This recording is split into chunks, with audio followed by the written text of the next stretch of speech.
नमस्कार, आप देख रहे हैं news in India. News in India में आपका स्वागत है। मैं हूं आपके साथ सरफरोज। आइए नजर डालते हैं आज की कुछ खास खबरों पर। राष्ट्रपति की मंजूरी के बाद मॉनसून सत्र में संसद से पारित किसानों के सशक्तिकरण और कृषि सुधार से संबंधित 3 ऐतिहासिक विधेयक बने कानून। 5 जून को जारी अध्यादेश की ली जगह। देश में किसी भी बाजार में मनचाही कीमत पर फसल बेच सकेंगे किसान। जम्मू कश्मीर राजभाषा विधेयक 2020 पर भी राष्ट्रपति की मुहर। कृषि क्षेत्र, किसान और गांव की समृद्धि से मजबूत होगी आत्मनिर्भर भारत की नींव। मन की बात कार्यक्रम में प्रधानमंत्री नरेंद्र मोदी ने समझाया कृषि क्षेत्र में नए सुधारों से कैसे बदलेगी किसानों की जिंदगी। कहानी कहने की कला को प्रचारित प्रसारित करने की भी अपील।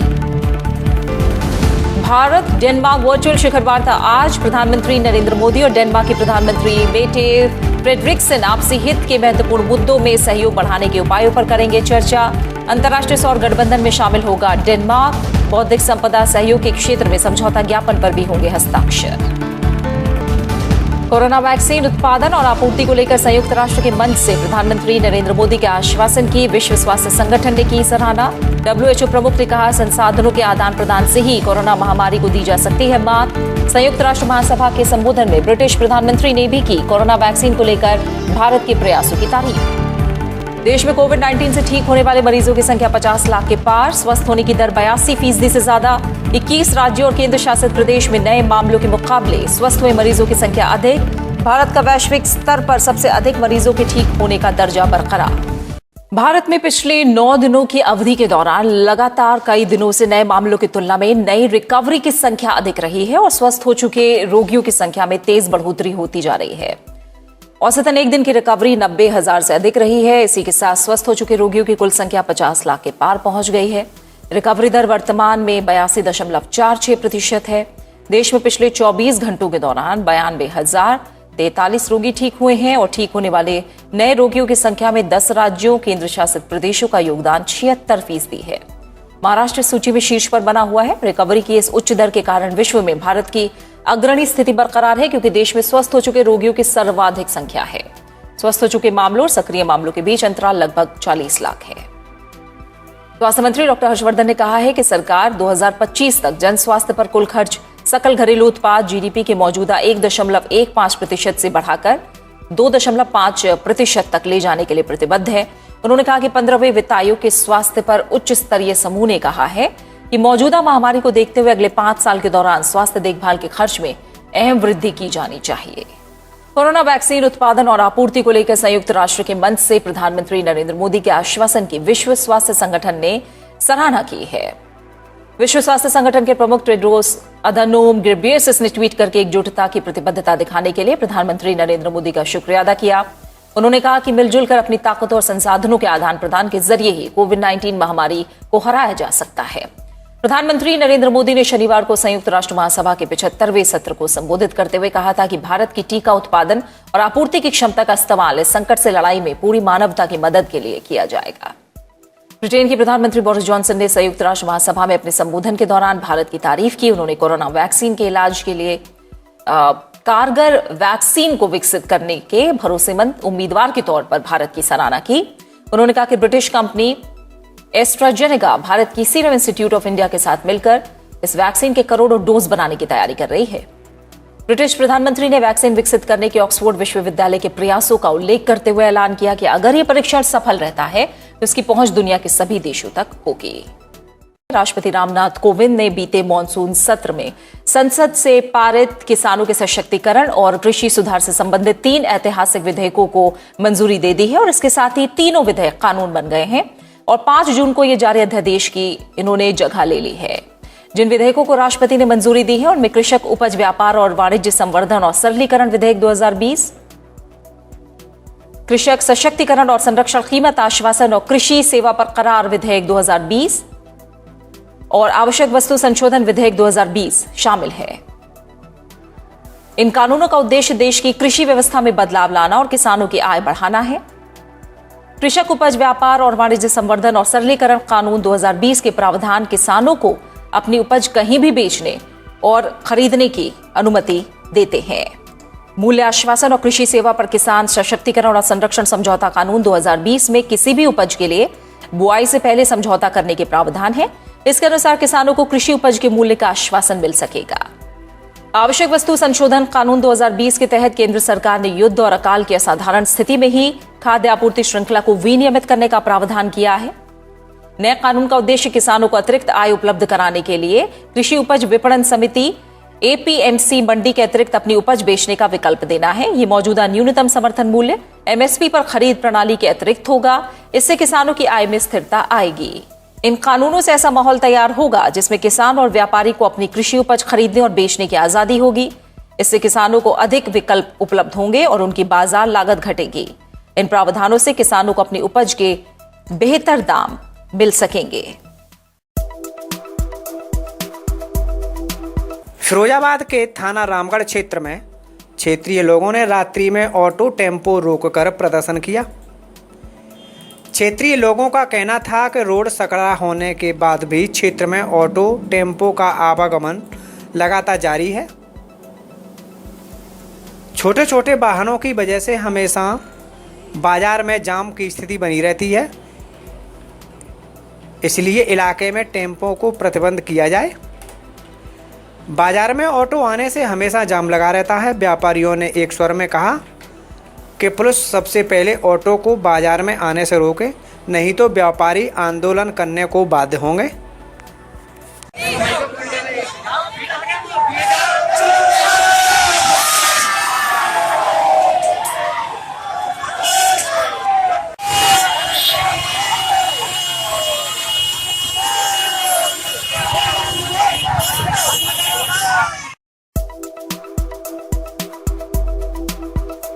आधार कार्ड को लेकर फिरोजाबाद में इस समय मारामारी का आलम है। इस समय जिले में 3 जगह आधार कार्ड बनाए जा रहे हैं, जिसमें कोटला चुंगी फिरोजाबाद, बैंक ऑफ आर्यावर्त सिकोहाबाद, जिला मुख्यालय धबरई फिरोजाबाद। 5 तहसील वाले जिला फिरोजाबाद में ये 3 सेंटर पर्याप्त नहीं है। इस समय विद्यालय में हाई स्कूल और इंटरमीडिएट के फॉर्म ऑनलाइन हो रहे हैं। इसके लिए प्रदेश सरकार ने आधार कार्ड को अनिवार्य कर दिया है। इसलिए जिन छात्रों के आधार कार्ड नहीं बने हैं वो सभी लाइन में लगे हैं, और जिन आधार कार्ड पर मोबाइल नंबर लिंक नहीं है उन्हें भी लाइन में लगना पड़ रहा है। एक सेंटर पर लगभग 300-400 लोग लाइन बनाकर खड़े हो जाते हैं। हम दोबारा आए। कितने बजे से आई हो? कितने बजे से? 7 बजे तक। नंबर आ गया आपका? 7 बजे तो बनाया। तुम्हें मालूम है? क्या कह रही है? नंबर ही ना ले रहे, कड़ी कर रहे हैं। एक कंप्यूटर पर लगभग 25-30 आधार कार्ड ही बन पाते हैं। इसलिए गांव ग्रामीण के लोग सुबह 6 बजे ही लाइन में आकर खड़े हो जाते हैं और देर शाम तक लाइन में लगे लगे घर लौट जाते हैं। इस ओर किसी भी राजनीतिक पार्टी का ध्यान नहीं है, लेकिन ये समस्या विकराल रूप ले चुकी है। बच्चे से लेकर बुजुर्ग तक सभी लोग परेशान हैं। इस समस्या का समाधान नहीं हुआ तो लोग सड़कों पर आ सकते हैं। जिला मुख्यालय धबरई पर आधार कार्ड के केंद्र के अंदर आज एक बुजुर्ग इतना परेशान हो गया कि वह पुलिसकर्मियों से कहने लगा कि या तो मेरा आधार कार्ड बना दो या फिर गोली मार दो। ये ड्रामा करीब 1 घंटे तक चला। अंत में पुलिसकर्मी भी थक हार कर परेशान होकर वहाँ से चले गए। अरे सब आ रहे, ये बनाए कहाँ रहे? आज छठा दिन है, कल को आओ वैसे पहले दिन आओ तो फलानों का करवा लाओ तो बने हो, फलानों ले आओ तो कद्दूरा 3-4 दिन फिर इतवार कही गई, इतवार को कल ले आएगा 10 बजे तक डरो। अब आपका कार्ड बन गया? अब हमें कठो बेटा ना जानते जाने बनाए के कठो देखो तो वो बताओ हमें। फिरोजाबाद पीस पार्टी के जिला अध्यक्ष इमरान मंसूरी के नेतृत्व में आज जिला मुख्यालय धबरई पर पहुंचकर किसान विरोधी 2 बिल वापसी के संबंध में महामहिम माननीय राष्ट्रपति महोदय के नाम जिलाधिकारी महोदय को एक ज्ञापन सौंपा गया। इमरान मंसूरी ने कहा कि केंद्र सरकार ने जो वर्तमान में जो कृषि सुधार अधिनियम बनाया है वह कानून किसी भी तरह से किसानों के हित में नहीं है। इस कानून के अनुसार किसानों की फसल खरीद कर कारपोरेट घराने जमाखोरी करके कालाबाजारी करेंगे, जिससे इसका प्रभाव कीमतों पर पड़ने से महंगाई बढ़ेगी। पीस पार्टी मांग करती है कि किसान भाइयों के खिलाफ जो बिल पारित किया गया है सरकार उसको वापस ले।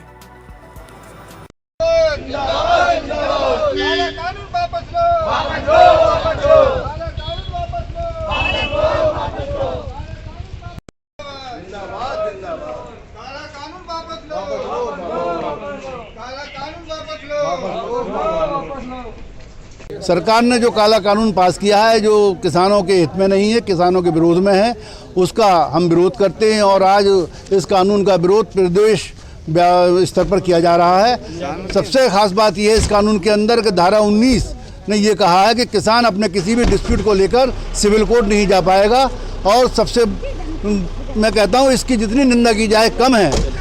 संविधान हमें ये अधिकार देता है कि हम न्यायपालिका में जाएं, लेकिन ये कानून कहता है कि आप न्यायपालिका में नहीं जाओगे, इसलिए इस कानून का विरोध किया जाता है। किसानों की रक्षा के लिए न्यायपालिका में जाने का रास्ता साफ किया जाए, कानून में अमेंडमेंट किया जाए। आज पीस पार्टी प्रदेश तिवारी जी के निर्देश अनुसार पूरे उत्तर प्रदेश के अंदर जिला मुख्यालयों पर आज किसान भाइयों के समक्ष और ये काले कानून के विरोध में आज ज्ञापन राष्ट्रपति महामहिम जी के नाम दिया गया है।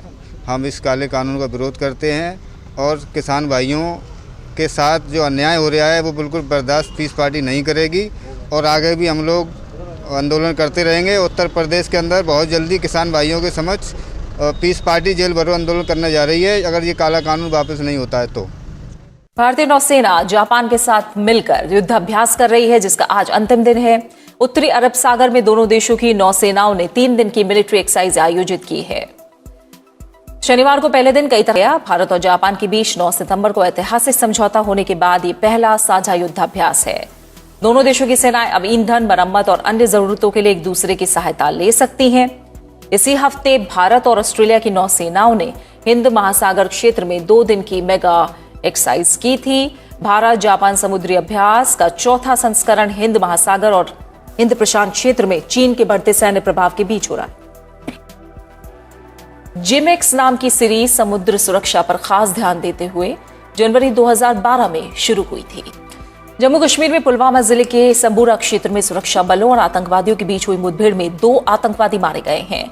पुलिस को सूचना मिली थी कि गांव में आतंकवादी छिपे हुए हैं, जिसके बाद इलाके को घेरकर सुरक्षा बलों के संयुक्त दल ने तलाश अभियान शुरू किया। आतंकवादियों की ओर से शुरू की गई गोलीबारी की, जिसमें 2 आतंकवादी मारे गए। प्रधानमंत्री नरेंद्र मोदी डेनमार्क के प्रधानमंत्री मेटे फ्रेडरिक्सन के साथ आज वर्चुअल बैठक करेंगे। इस मौके पर भारत और डेनमार्क के बीच बौद्धिक संपदा सहयोग के क्षेत्र में समझौता ज्ञापन पर हस्ताक्षर किए जाने की संभावना है। डिजिटल शिखर सम्मेलन के दौरान दोनों देशों के द्विपक्षीय संबंधों पर वार्ता होगी। इस बातचीत से दोनों देशों के बीच द्विपक्षीय भागीदारी को मजबूत करने के लिए एक व्यापक राजनीतिक दिशा मिलेगी। विदेश मंत्रालय ने इसकी जानकारी दी है। विदेश मंत्रालय ने एक बयान में कहा है कि इस मौके पर बौद्धिक संपदा सहयोग के क्षेत्र में एक एमओयू पर दस्तखत होंगे। इस दौरान डेनमार्क अंतर्राष्ट्रीय सौर गठबंधन से भी जुड़ेगा। बैठक से दोनों नेताओं को दोनों देशों के बीच आपसी संबंधों के व्यापक फ्रेमवर्क की समीक्षा करने और आपसी हित के महत्वपूर्ण मुद्दों में सहयोग बढ़ाने का अवसर मिलेगा। कोरोना संकट के बीच किसी भी वैश्विक नेता के साथ प्रधानमंत्री नरेंद्र मोदी का ये चौथा वर्चुअल शिखर सम्मेलन है। अब तक उन्होंने ऑस्ट्रेलिया, यूरोपीय संघ और श्रीलंका के नेताओं के साथ वर्चुअल मीटिंग की है। उत्तरी यूरोप में डेनमार्क एक प्रमुख देश है, जिसके साथ पिछले कुछ वर्षों में भारत के द्विपक्षीय व्यापारिक संबंधों का विस्तार हुआ है। भारत और डेनमार्क के बीच वस्तुओं और सेवाओं का द्विपक्षीय व्यापार 30.49% बढ़ गया है। 2016 में 2.82 बिलियन अमेरिकी डॉलर से बढ़कर 2019 में 3.68 बिलियन अमेरिकी डॉलर तक पहुंच गया है। भारत में लगभग 200 डेनिश कंपनियों ने निवेश किया है, जबकि डेनमार्क में 25 भारतीय कंपनियां आईटी, अक्षय ऊर्जा और इंजीनियरिंग के क्षेत्र में कार्यरत है। प्रदेश की राजधानी लखनऊ में विधानसभा का घेराव करने जा रहे कांग्रेस प्रदेश अध्यक्ष अजय कुमार लल्लू समेत कई नेताओं को गिरफ्तार किया गया। कांग्रेस प्रदेश अध्यक्ष को परिवर्तन चौक से गिरफ्तार किया गया। आपको बता दें कि धरना प्रदर्शन में शामिल होने जा रहे कांग्रेसी कार्यकर्ताओं को अयोध्या हाईवे पर रोका जा रहा है। अहमदपुर टोल प्लाजा और मोहम्मदपुर चौकी पर भारी संख्या में पुलिस बल वाहनों की चेकिंग कर रही थी। वहीं लखनऊ समेत विभिन्न जिलों में कांग्रेस के नेताओं और कार्यकर्ताओं को घरों में नज़रबंद किया गया है।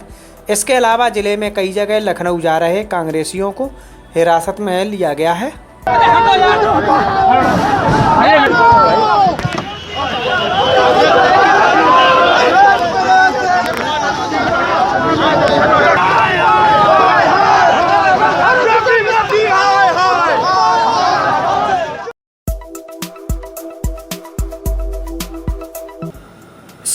कांग्रेस कमेटी की एक प्रेस वार्ता का आयोजन शिकोहाबाद में किया गया, जिसमें जिलाध्यक्ष संदीप तिवारी ने शिकोहाबाद निवासी शमीम कुरैशी को अल्पसंख्यक मोर्चा की जिम्मेदारी सौंपी है। प्रेस वार्ता के दौरान वहां मौजूद शमीम कुरैशी का अन्य पदाधिकारियों ने माला पहनाकर स्वागत किया। मीडिया से रूबरू होते हुए जिलाध्यक्ष संदीप तिवारी ने कहा कि भाजपा ने किसान बिल लाकर किसानों के साथ अन्याय किया है। ये काला कानून किसानों को पूरी तरह बर्बाद कर देगा। किसानों को उसकी उपज का सही दाम नहीं मिल पा रहा। हर फसल का सरकार द्वारा समर्थन मूल्य तो घोषित कर दिया जाता है, लेकिन मंडी में कांटा नहीं लगने से किसान भटकता रहता है, जिससे किसान आज भी बिचौलियों के चुंगल में फंसा हुआ है। कि साहब उनके नाम पे पट्टे कर दे, किसान फिर मुनाफे के लिए, कमाई के लिए उनका मुंह देखे और वो मनमानी रेट पे उस चीज़ों को निकाले और जनता अपने आप को ठगा से महसूस करे। जिस तरह से केंद्र सरकार के हर जन विरोधी कार्यों की वजह से आज जनता जो है अपने आप को सड़कों पे ठगा से महसूस कर रही है। युवा जो है अपने आप को ठगा से महसूस कर रहा है। महिला जो है वो अपनी सुरक्षा के नाम पे उनकी किस तरह से रोज आए दिन अप्रिय घटनाएं घटती आ रही है। हमारी माताएं बहनें जो सड़कों पे जा रही हैं सुरक्षा के नाम पे जीरो। आप देख रहे हैं माननीय मुख्यमंत्री जी कहते हैं प्रदेश में सब कांगो राजनीति चलेगी साहब। अब आप देख रहे हैं किस तरह से उत्तर प्रदेश को आज नाम बाहर के प्रदेशों में आएंगे। कौन सा आपराधिक प्रदेश से आए आप लोग ये पूछने लगे क्या यही इनका सुशासन है? आप देख रहे हैं स्थिति कैसे दिन पे दिन बिगड़ती जा रही है और स्थिति कितनी भयावह होती जा रही है। कांग्रेस पार्टी का उसी चीज को लेकर विरोध है। आज कोई भी पिछले 6 साल में अपने आप को सुरक्षित महसूस नहीं कर रहा है। कोई भी व्यक्ति चैन से नहीं बैठ पाया है। कोरोना संक्रमण काल तो चलो जनवरी फरवरी से हिंदुस्तान में है, उससे पहले भी आप स्थिति देखिए। नोटबंदी से क्या लाभ हुआ हमको? जीएसटी में अब तक आप 2800 दफ़े आप अमेंडमेंट कर चुके हैं, चेंजेस कर चुके हैं। क्या लाभ हुआ? एक फाइल खरीदने हम लोग जाते हैं, एक फाइल का जो पट्टा है उस पर जीएसटी अलग है, उसका जो पिन है उस पर जीएसटी अलग है, उसमें जो पेपर लगा हुआ है उसमें जीएसटी अलग है, उसमें जो धागा है उसमें जीएसटी अलग है। कैसे पॉसिबल एक व्यापारी के लिए इस चीज़ को मैनेज करना? भ्रष्टाचार का क्या बोलबाला आप लोगों को मालूम है? आप सब जानते हैं, मुझसे बेहतर जानते हैं। आप लोग उसी समाज में उन्हीं लोगों के बीच में रहते हैं। अरे खाने लगे और जो स्थिति होती है, अगर ये इसी तरीके से जन विरोधी नीतियों को क्रियान्वित करते रहे तो केंद्र सरकार की ऐसी कोई योजना है जो कांग्रेस के गले उतरी हो? हाँ बिल्कुल, मनरेगा योजना आप देख लीजिए, जिसको माननीय प्रधानमंत्री जी पार्लियामेंट में ये कहते थे कांग्रेस के गड्ढे खोदने की, उसी ने लॉकडाउन में आज श्रमिकों को काम दिया है। कौन सी ऐसी योजना है आप मुझे बता दीजिए जो कांग्रेस द्वारा शुरू की गई है और उसको इन्होंने उससे ये लाभ नहीं ले रहे हो? और जबकि हमेशा ही पार्लियामेंट में उसका विरोध करते थे। जिस दिन हिंदुस्तान में कंप्यूटर की क्रांति आई जी, संचार क्रांति आई, उस दिन इसी पार्टी के शीर्ष नेतृत्व जी पार्लियामेंट में बैलगाड़ी से पहुंचे थे और उन्होंने कहा था आज भारत के प्रधानमंत्री को उन्होंने देश को गुलाम बना दिया जी। आप एक छोटी सी चीज बताइए, कांग्रेस पार्टी, मैं फिरोजाबाद में रहता हूँ, कांग्रेस पार्टी का यहाँ पर कार्यालय नहीं है जिले का जी, मेरा जो ऑफिस है वही कार्यालय है जी। लॉकडाउन में जहाँ आदमी एक 2000 के नोट को तोड़ाने के लिए बेचारा दर दर भटक रहा था और गरीब आदमी अगर उसको 2000 का नोट मिल जाता था तो उसको नोट चलता था 1800 रुपए में जी। 200 रुपए का कट लेता था सामने साहूकार। वो व्यक्ति जब एक हम आप सभी उसमें शामिल हैं, रुपए के लिए जब भटक रहे थे, तो आपको याद होगा कि भारतीय जनता पार्टी ने अपने 2-2, 3-3 मंजिल के हर जगह पे अपने नए कार्यालय बना लिए। कांग्रेस पार्टी जो 55 साल सत्ता में रही वो अपने कार्यालय नहीं बना पाई।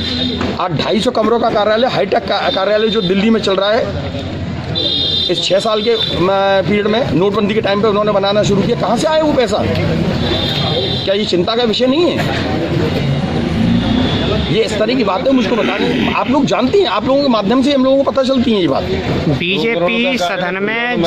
बीजेपी सदन में जितने भी विधेयक लेके आई सभी पास हुए। कांग्रेस ने सभी पे हंगामा किया, बीजेपी ने किसी पे पीछे कदम नहीं हटाया। क्या आपको लगता है किसानों के बिल को लेकर क्या भाजपा पीछे जाएगी? बिल्कुल नहीं जाए, लेकिन जनता तो सड़कों पे आएगी। आपने देखा नहीं? आप मुझे एक छोटी सी चीज़ बताइए, अभी परसों में जब टीवी देख रहा था और जब किसानों के संगठनों ने कर्फ्यू दिवस मनाया, कर्फ्यू जो किसान कर्फ्यू लगाया पूरे देश में, बहुत से चैनल ऐसे उन्होंने उसमें कुछ भी 1 सेकंड का भी दिखाना पसंद नहीं किया। उन्होंने सिर्फ दिखाना क्या पसंद कर रहे हैं पिछले 1 या 2 महीने से, सुशांत सिंह, कंगना, या अब उन्होंने नई चीज़ शुरू कर दी। क्या यही समस्या है देश में? क्या ये किसान जो भूखों मर रहा है, जो अपनी ज़मीन के लिए जद्दोजहद कर रहा है, प्रिंट मीडिया, मैं इसमें प्रिंट मीडिया और इलेक्ट्रॉनिक मीडिया का कोई कंपैरिजन नहीं कर रहा हूँ, लेकिन प्रिंट मीडिया का जब हमने सुबह मैंने अखबार देखा तो 2-2, 3-3 पन्ने सिर्फ इस चीज़ से भरे हुए थे कि साहब आंदोलन कैसा रहा, सफल हुआ क्या, किसानों का क्या रहा। कांग्रेस पार्टी ने पुरजोर तरीके से उसका समर्थन किया। जनता जागरूक है, जनता समय देती, जनता अगर चढ़ाने जानती है तो उतारना भी जानती है। लोकतंत्र लोकतांत्रिक तरीके से काम होता है। देश में कोई तानाशाही इन लोगों की तरह से थोड़ी ना आने दी जाएगी।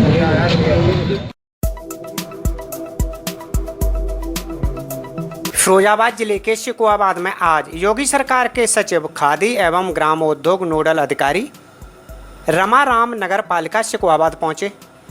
ईओ और चेयरमैन मुमताज बेगम से नगर की साफ सफाई, पेयजल आपूर्ति, बिजली की समस्या के बारे में जानकारी ली। इसके बाद वह मोहल्ला मीर खलील मलिन बस्ती पहुंचे, जहां स्थानीय लोगों ने पेयजल और विद्युत आपूर्ति से संबंधित समस्याओं से अवगत कराया। इसके बाद उन्होंने शिकोहाबाद रोडवेज बस स्टैंड का निरीक्षण किया। यात्रियों की शिकायत थी कि रोडवेज की अधिकांश बसें हाईवे से होकर निकल जाती हैं। रोडवेज परिसर के अंदर 1-2 बसें ही आती हैं। आपको बता दें कि इस समय शिकोहाबाद डिपो में लगभग 84 बसें सड़कों पर सफ़र करती हैं। खंडर पड़ी इमारत को लेकर उन्होंने कहा कि जल्द ही इसका भी निर्माण कराया जाएगा। नोडल अधिकारियों के आदेश हैं कि महीने में यहाँ पे आके जिले में निरीक्षण करें, विभिन्न योजनाओं की समीक्षा करें। तो आज बेसिकली नगर पालिका का जो आय की स्थिति थी उसकी समीक्षा करनी थी, सामान्य सफाई व्यवस्था कैसी है उसकी समीक्षा करनी थी, और एक मलिन बस्ती में भी आके देखना था कि सफाई कैसी है, सैनिटाइजेशन हो रहा है नहीं हो रहा है। इसी पे चर्चा हुई। अध्यक्ष जी के साथ भी अध्यक्ष जी भी हैं।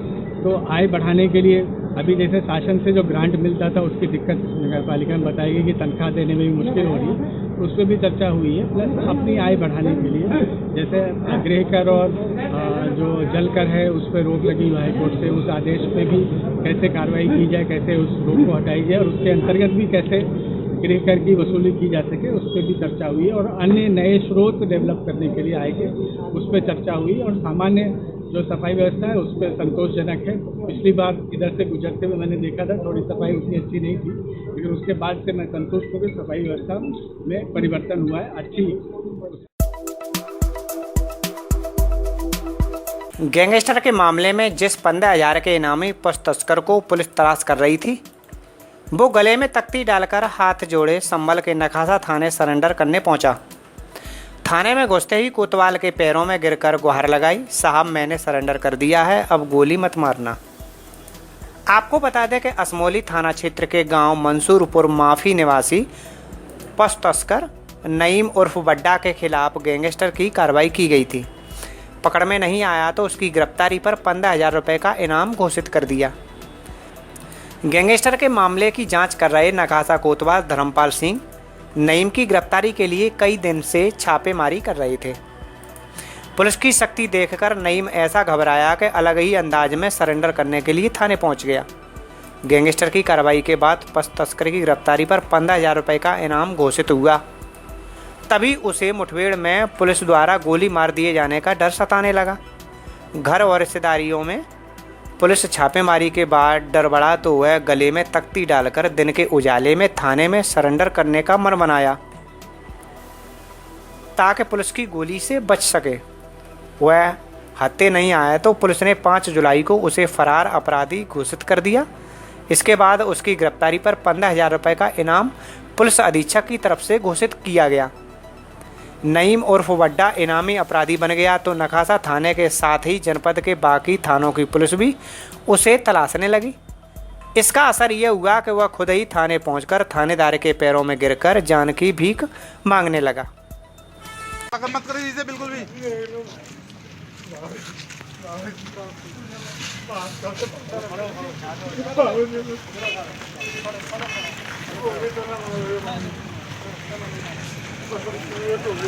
मेरे बालक को काम करे करूँ। ठीक है।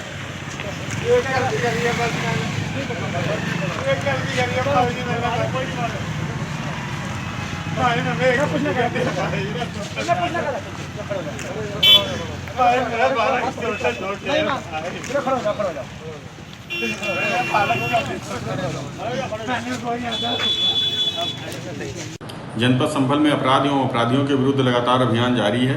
इसी क्रम में गैंगस्टर एक्ट का वांछित अपराधी जो नईम है, इसने आज थाना नखासा में आत्मसमर्पण किया है। लगातार जनपद में गैंगस्टर एक्ट के अपराधियों के खिलाफ अभियान चलाया जा रहा था। इसी क्रम में इनकी संपत्ति जो अवैध धन से अर्जित की गई है, उनकी कुर्की की कार्रवाई भी चल रही थी। इसी के डर से ये बदमाश नईम उर्फ बड़ा पुत्र अमीन निवासी मंसूर माफ़ी थाना नखासा क्षेत्र में आकर के आत्मसमर्पण किया है।